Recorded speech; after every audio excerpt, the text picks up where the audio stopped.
Today's guest, Amita Sharma, is tackling a topic that most people shy away from. So I really want to invite her to discuss about those topics. From her personal struggles in corporate America to creating holistic programs that break taboos around menopause, sexual health, and stress, Amita is on a mission to empower women to take control of their health and happiness. If you ever wondered why these conversations matter and how they can actually transform lives, this episode is right for you. And if you're a woman, even if you're young, this is something you have to listen to because nobody's going to tell you anything right now until it's too late. So let's dive in. I'm Ijar, and this is Adult Late.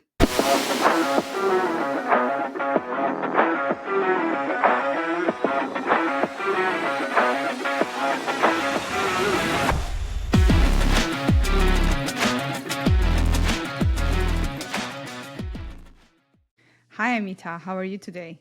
Great, I'm doing great. Thank you so much for joining from Germany. I'm super excited that we are getting people from Europe, and so thank you. Yeah, it's day and day and night. Basically, we are so far apart, but I'm really happy to host you today and talk a little bit about your experience and expertise on women's health, which is a topic that it's not talked that much. And me myself, I've been getting into it. Actually, I mean, I could consider myself a young woman, so sometimes we don't get the right education. So it's really interesting, really, to have you today here, and I have a lot of questions for you. Um, so first of all, of course, so you focus a lot on women's health, 40 plus. Mhm. When they, especially when they go in perimenopause or in menopause in general, but I think it's also, it's an overall topic on hormones and how they change Mhm. actually over time. Mhm. I've recently read about the fact that women are hormonal. Like there is this kind of bias that we are subjected to continuous changes, which is true, but it's cyclical. So it Mhm. is contained in a month and it's actually more predictable. And this is really news for me compared to men, which have like a different change in testosterone levels over the years, much more than what we actually have, and also depending on the situation. So this was like a breakthrough for me. And I think we should talk a little bit more, but let's first start with understanding hormones and their impact. So, what are they in a nutshell? So I'm not a medical doctor. I have to say that I have done is I've done a lot of research in the last 3 4 years on overall women's health and basically perimenopause, menopause. So I whatever I'm saying has to be taken that I'm not going to give you a very scientific medical terms here. But overall, you're absolutely right. We women go through hormonal fluctuations the day we start our periods, right? We know that a cycle, 28-day cycle, I don't want to repeat the cycle, but there are hormone fluctuations that are happening during the whole month when we are ovulating, when we are menstruating, all these hormones, right? So hormones are really messengers in our body. Typically they take care of everything that you can think of, right? Now, there's a hormone for stress hormone. We know cortisol. We know female sex hormones. There are estrogen, progesterone. These are the two female sex hormones. Then we have happiness hormones, right? We talked about the oxytocin. We talked about the dopamine. So these hormones are little messengers. They carry all over the body. So what is important for us is these hormones. Like there's so many hormones that we need to make sure that we balance our hormones so that we can function properly, as a human being, right? And specifically as women, as I said, our hormone fluctuations are happening the day we start puberty, even after the menopause, when we end our menstrual health. So hormones are so important right now, and the problem that happens after menopause is some of these hormones go away, and that's where the Hmm. problems happen, right? So Completely, yeah. so hormones are very, very important for optimal functioning of the body in a woman, specifically in a woman's body, I'm not going to talk about men because I'm not familiar with how the testosterone works, but this I can definitely say that balancing the hormones, overall hormones, are critical for optimal functioning of a woman's body. Yeah, and specifically this point Mm-hmm, about the change, like a complete change after the mm-hmm, menopause for women, um, that I heard that, once you don't have testosterone completely, and this is really applicable to women who have used hormonal birth control, which is mm-hmm, something I've learned recently. It's very scary. So mm-hmm, if you're like an Olympic user of birth control over 10 years, 15 years, what mm-hmm, happens is like you get into menopause and you already had historical levels of low testosterone in your body, mm-hmm, and then you hit menopause and it's even worse, and then you get like the bone density, you can go to very bad disease like osteoporosis and so on, and it's not reversible. So this is like an important message that should get out mm-hmm, before it's mm-hmm. actually too late. Hmm.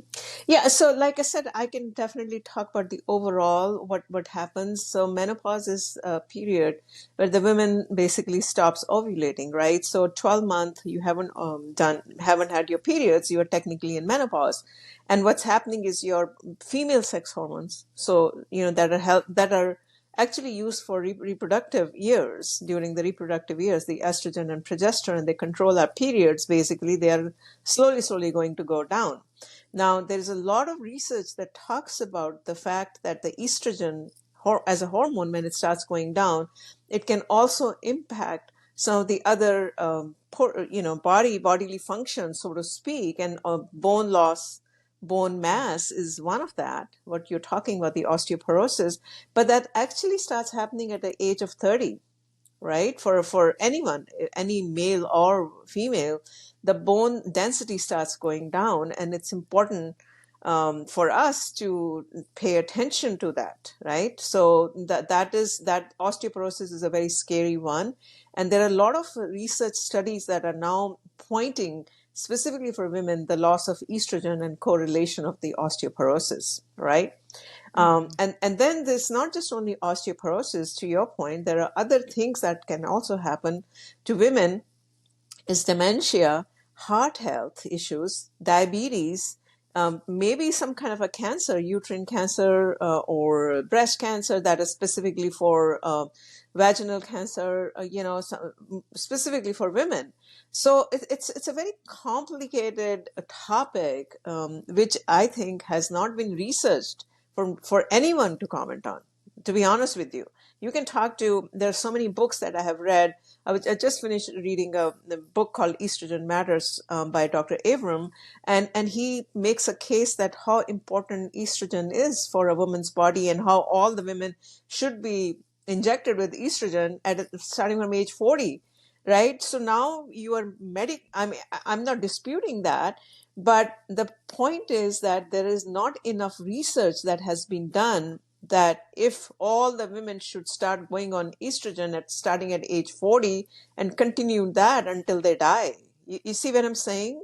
Hmm. This is a very, very complicated statements and studies, and enough research has not been done on women's bodies.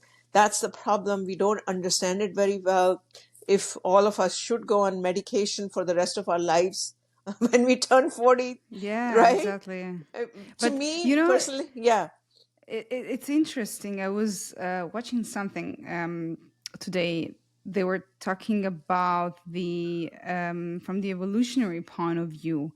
Hmm. Why? Because our behavior is dictated by hormones. Okay, Hmm. so you are on this planet from a Hmm. biological point of Hmm. view to Hmm. reproduce yourself. So Yeah. your behavior will be driven by your attitude to having sexual partners and Hmm. having offsprings. Hmm. And they said, like, why women, from an evolutionary point of view, should be going offline, so to say, after, 40, 45, whatever is the time, and you go in menopause. And Yeah. they were like, maybe there's a reason, because for a man, it's not like that. And Mm-hmm. so you Mm-hmm. give like 20, 30 years more to a woman to just Mm-hmm. be there Mm-hmm. and not to reprocreate. And Correct. they were saying like, why? Maybe because there's a reason to keep like the knowledge asset and to distribute without being at the center of reproduction. I was like, Mm-hmm. wow, this is an interesting anthropological view, of course, Mm-hmm. but it makes sense. Mm-hmm. Mm-hmm. Yeah, I mean, you can't keep going reproducing for rest of your life. So I think it's a, if you think about it from a high level, there's a certain window that women are supposed to reproduce, and then after that, the hormones, like technically, from the puberty, let's say age 13 to 40, right, until you're hitting into perimenopause, you can reproduce, and your hormones are at a very optimal level. And then after that, the hormones saying, okay, enough of it. If you haven't reproduced, if you haven't had a kid, finished. It And doesn't that's the matter. thing you said about, Yeah. why should we go on medication after 40 forever? Uh, Like it's not yeah. natural. Yeah, I don't know. I question that, valid. I question that hypothesis. I question that research. I question everything, because the reason I question that is because there's not enough studies that prove Yeah. that, that's why, it's just different studies have been cited, that what has happened to women over the last so many years. The truth is that, as a society, as a community, all over the world, we haven't put enough resources to understand this complicated stage of a woman's life, and she's getting depleted of her hormones, the female sex hormones. Should we inject that? And if we start injecting the same hormones, are we going to start our periods again? How is our body going to start behaving? Because now you Wow. are injecting a certain type of a hormone. Not that I'm scaring, but Yeah. one of the doctors, it happened. I talked to enough of MDs, and they said her periods came back. I'm like, at age of 60, someone's periods are coming back. I'm like, oh my God, that's scary, right? You don't know what the heck Yeah. is happening. Doesn't sound good. No. So, But so I'm not, you know. yeah, so what is like, to be concrete, because like an athlete, people like just, they try to be in sport and be active, and this could also like disrupt your way of being active and the energy levels you could have. So what do you actually do? No, I think that's what I'm saying. It's very complicated, right? It has not been well understood that should women go on estrogen or progesterone or hormones starting at age Hmm. 40, and if for some women, yes, they absolutely need it. It's not that I'm disputing that fact, but I'm talking about a normal, healthy women like you and me. You are young. Should you consider that? But there are a lot of other things that what we are trying to do as within Nourish Talk is really advocate the holistic therapies. Which Hmm. we have forgotten as a as a society all over the world, right? Germany is Yeah. big on homeopathy, but overall, if we take care of ourselves, the inflammation that is being caused in our bodies over the years, if we take care of the inflammation, if we learn how to balance our hormones naturally, you know, and if we learn how to take care of ourselves, I'm not saying HRT is bad, but maybe we don't need the way HRT, they're claiming that everybody should go on HRT, right? Now, Yeah. I'm just asking questions, right? Look at all the blue zones in the world, right? The blue zones, I'm sure you're familiar with people in blue zones, they live 100 and over, and they're healthy. And Yeah. it's all been studied very carefully. They're not going on any hormones. All they're doing is eating healthy. They're exercising every day. All the pillars of wellness. They're actually doing that. They have a good social community life. They're happier. All these things come into play, right? And now what I feel is, as a society, we are also stressed out. We are also unhappy. I'm not saying you and me, but generally, the Yeah. relationships are not the way they used to be, right? We are generally stressed out. We have so much inflammation in our body. And if we start putting more hormones, I don't know. I'm questioning, right? Yeah. I don't Yeah. know. maybe we should just cleanse ourselves first before we put anything new. And it's like, okay, keep putting more makeup on makeup on makeup and keep acting outside, but inside you're kind of depleting the natural resources from your body, and which is not the right way to do it. So I'm questioning all these things. I don't have the answers. I'm just sharing with you what I have read. As far as the books, I've talked to MDs, and there's so many conflicting ideas and thoughts right now from all over the world. I personally think there's a lot of research, there's a lot of work that still needs to happen, needs to, for us to make a conclusive ideas as to, oh, do this versus do that. Yeah, and also the type of research that is conducted, because Hmm. I am reading this book about the birth control Yeah. and hormonal birth control, Hmm. and it's amazing the way how it's written from Yeah. Sarah Hill, Dr. Sarah Hill.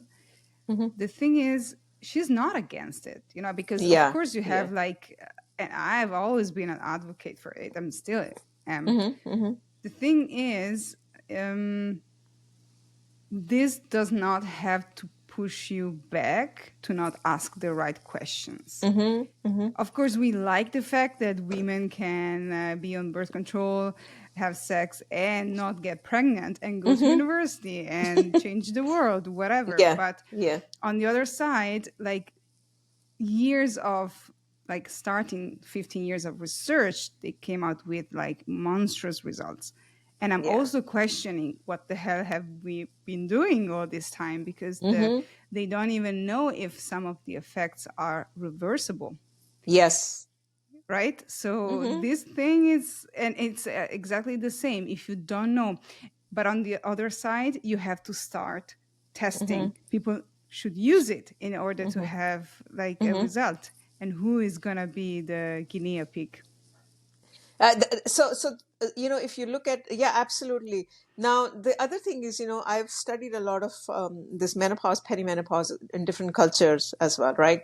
Hmm. So many women are suffering for sure. That is a fact. You look at a mid 50 woman. I'm not talking in United States, someone who's working. I'm talking on average woman who is in her mid 50s or 60s. They definitely have one chronic condition now. 80% of them. So the Hmm. data is there. They could be overweight. Most of the women at that age become overweight. They either end up having something or the other. So we know that the chronic conditions are happening to women, specifically to more to women than men.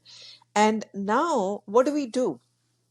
That is the thing. But Yeah. we Where and is the we are direction of the research? exactly. So we are all focused on trying to. There's so many nonprofits in the United States. They have talking about the chronic condition. What do we do once it's already occurred? There's American Society of Alzheimer's, dementia, you name it, diabetes. I mean, you name it, right? But what I'm questioning in the society is the root cause of this chronic condition, Yeah. right? We are acting as a society after the fact. We are pouring billions and billions of dollars and all these chronic conditions, but nobody. I'm not saying nobody, but we are as a society, we're not paying attention to why the heck the root cause of these chronic conditions is happening. And I'm sure menopause has a key role to play in it, specifically for women.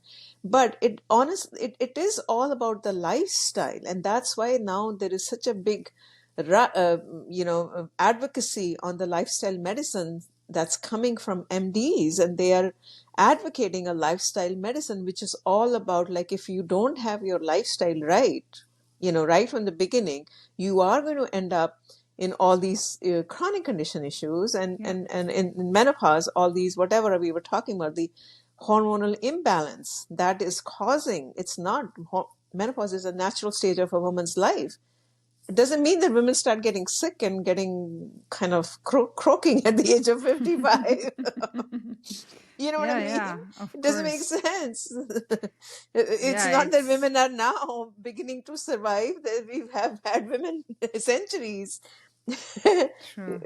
So I think I, it's yeah. also like this fact that you said, you have to start in time. And Yes, a lot of people, they wait until they're 40, 50, even worse, 60, and then it is too late. And yes, like, yes. That's yeah, the you problem.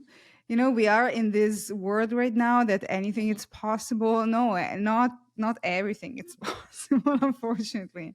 Yeah, yeah. No, I think that it needs to start at a younger age. Like women like you should be taught at that time, how to take care of yourself, how women's bodies are different, and fact that, you are going to get into perimenopause. What is that? What does that mean? It needs to be part of the educational program for women at a younger early, maybe not at a teenage years, but definitely in her 20s, to Hmm. understand, to give them an understanding of what is to come, so that a little bit prepared, and they are not subjecting their bodies, to a wrong lifestyle when they're younger. We all end up doing that, partying at late nights and Yeah. alcohol, all those things is not suited for women's bodies. So I think the shift has to happen to here, to the younger women, at least an understanding and awareness, and then as they start getting to a certain age, they are at least prepared, they know what's coming, and then they make a conscious decision, to Hmm. whatever they, how they want to subject their bodies. That's absolutely fine. Everybody has a right to do what they want to do, right? That's funny because really, like, when you have, I mean, whatever it is of sexual education that you get, but nobody really talks about menopause. Like, Yeah, there's not even like, maybe they say the word ons, that, oh yeah, and at certain point yeah, that yeah, yeah. happens, But like, I don't even know what's the difference from perimenopause and menopause.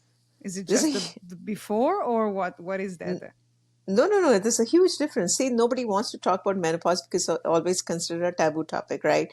Now we are talking about it in the last few years because my age women are all educated, most of them, right? Hmm. And now we are going through this whole stage of our life, and we are saying we've been earning like men, and why the heck we have to take a back seat now?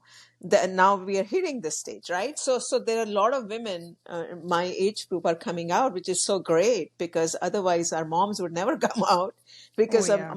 my generation moms, they never worked and they never would come out so openly. So my generation of women are coming out and talking about it, and now you hear it in the media everywhere in the world. Now people, women are not ashamed that they are, taboo.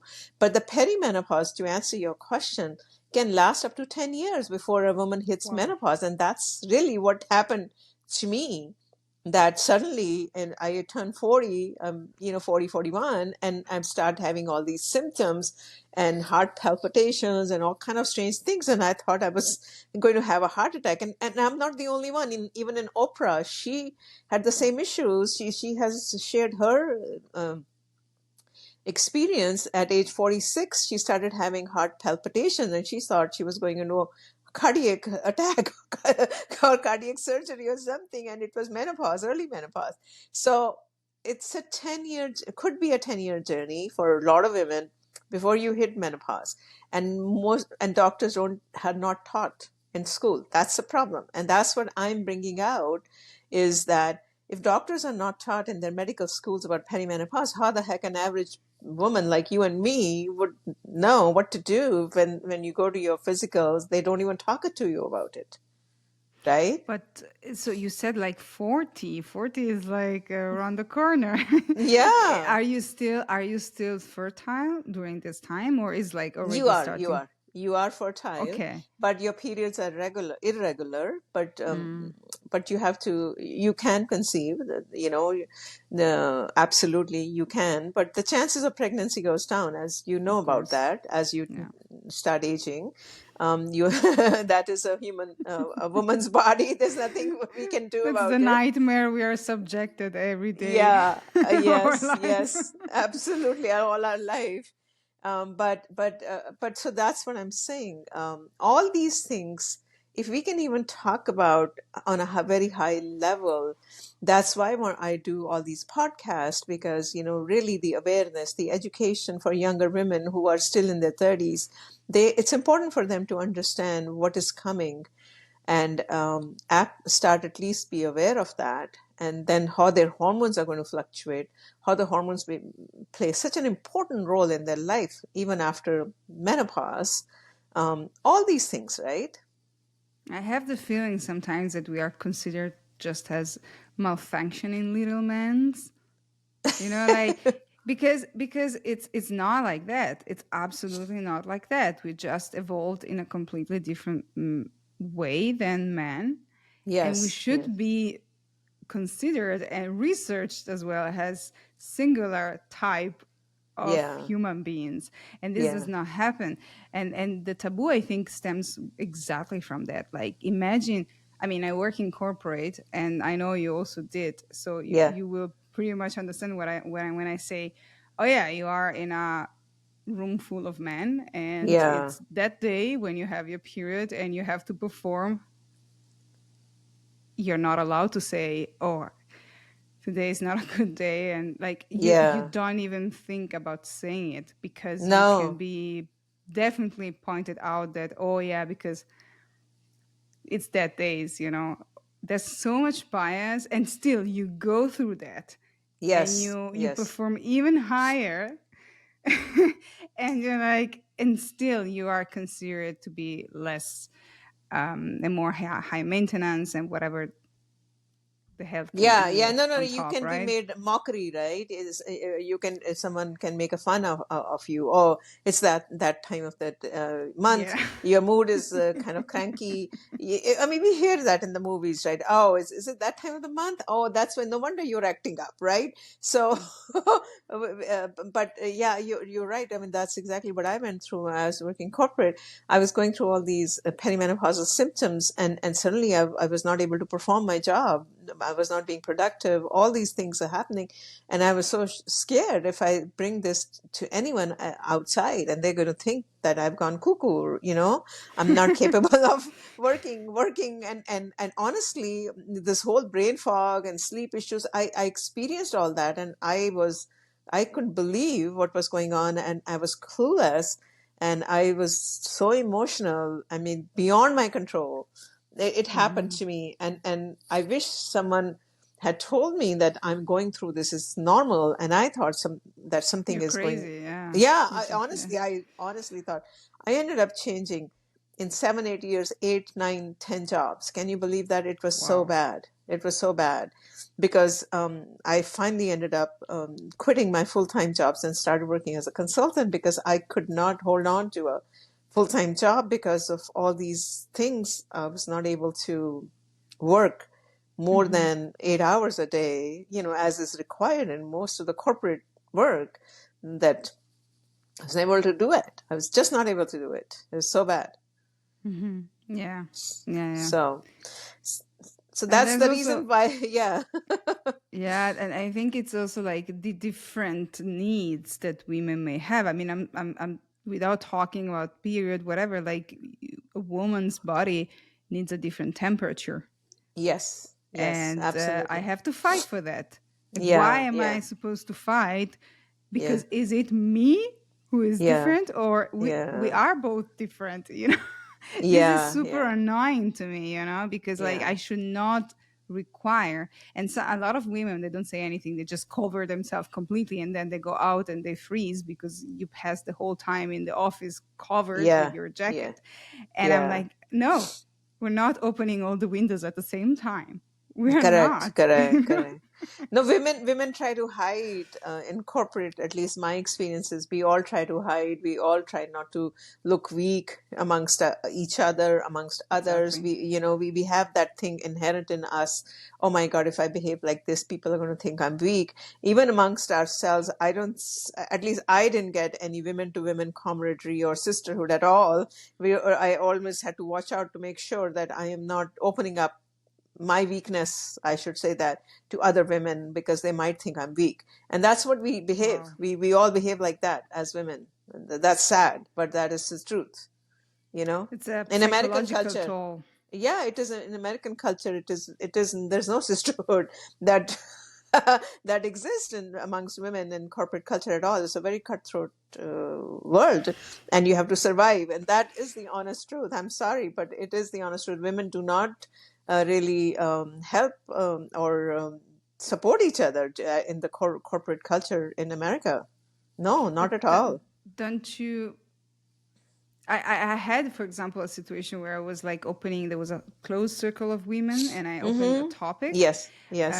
And after I did it, and I thought, okay, I'm overstepping here, I'm oversharing, I should have Yes, not. yeah, But the yes. moment I did, wow, Mm-hmm. everybody opened. Oh, So don't really? you, yes, don't you Oh, think that it's like sometimes you have you to, have to yeah, start? yeah, yeah, yeah. Maybe I never, I always like got the message that, okay, yeah, maybe, I think things are changing now. I'm talking 10 years back, Mm-hmm. it was very different. And I think, like I said, at that time, women are happy to be in corporate positions at a higher level. Things have changed in the last 10, 15 years. All the women are working now. It's different. And I Mm-hmm. think your generation of women are more open as opposed to my generation of women, where we were giving the opportunity. Not many women older than me were working, let's put it this way, right? So we were sort of like the first crop of generation women that were actually out of the house, working, having babies, having trying to have everything, a family Everything, and yeah, everything. So if you talk to anyone, like my age group, 50s plus women, they're almost, they like to hold on to things. They would not open up, yeah. right? But maybe because they were, I remember there's this stand-up comedian that she was saying like, "There's not enough chair at the table for all women." Yeah. So Yeah. that's why Now, women they have to fight to each other yeah. because like obviously if there's just a couple of chairs then and Yeah. that's That 10 they have to fight. women, yeah, Exactly. Yeah. there's That, no so way. so it's different now. I look at 30-year-old women, like you in your 30s, or they're different because there's so many of you and they're all of you are working. It's very different than, my age group of women, right? We had to fight for one chair, and that's what it was, whether you like it or not. So things are better. That's great. Women are looking out for each other. That's great. I'm trying to voice my opinion because I think this has to be voiced. There has to be something that has to be tackled head on, talked about it, and women should not suffer in silence. And that's what we are trying to do. Is that talk openly. And your generation of women are too young to understand menopause, so it has to come from my generation of women who has gone through, right, who has gone through this whole experience, to come out and pave the way to younger women so that they don't feel the way our generation of women felt, right? That's Yeah. how I'm looking at it. So it has to come from someone who at least understanding of someone who's gone through this experience. Hmm. And Amita, you have started some entrepreneurship journey. Can you tell us a little bit more about it?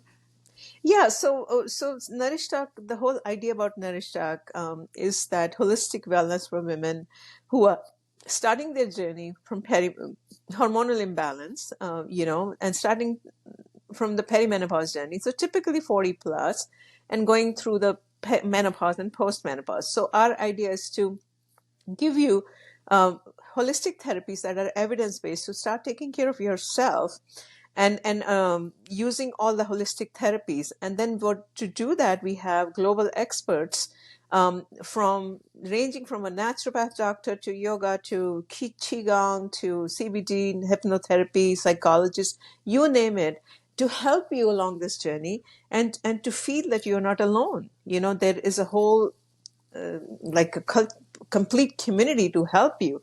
So Nourish Talk is all about holistic wellness. When I use the word holistic wellness, it's not just the physical well-being, it's also your mental, emotional well-being, right? We know that, and your social well-being. And if you are not happy in your relationships, your physical and is going to suffer. And if you have physical, your emotional is going to suffer. So it's all together. So that's why we focus on the holistic wellness of a woman. And you also started like an app, right? Yeah, the app is coming out in a couple of months, so stay Okay. tuned. It should be out in February timeframe, February March timeframe, And the app, the whole idea with the app is to give every woman, even younger women, at the palm a very affordable way for them to understand the journey that they're going to embark on. Or if someone is already in this, they know what to expect and what to start doing. Yes, so the app would be priced very affordable so that every woman, hopefully every woman in the world, can afford it. Okay, so it's a little bit like an educational app that you can follow up with whatever happens to your body in different stages. It would be more than the education. You'll also have resources that Okay. are available to you to take care of yourself. If you wanted a one-on-one coaching, we will have Oh, coaches, things like that. If you have other things that you need, we will have that. So it should be a very comprehensive offering. okay. Interesting. Yeah, definitely. I will have a look in February when it comes Thank you. out. Yeah, we Sounds will send an email out when we are ready. Yes, absolutely. great. Then I will definitely have a look. It sounds really interesting. And also for me now, I've not thought about. I'm always interested in a lot of topics, but I've Hmm. not thought about really getting an education beforehand Yeah, because it's yeah. You're now the not there yet. time. Yeah, You're not there exactly, yet. exactly, exactly. Yeah, But yeah, I still understand now. It's really important to do it now than later yeah, because I can yeah. actually make a difference instead of just waiting that it happens and then being Yeah, even surprised. yeah, yeah, absolutely, absolutely. Thank you, Amita, for joining me today in today's episode, and I wish you a lovely day. Thank you. Thank you so much for having me. I really appreciate the time. Thank you. Thanks. Bye.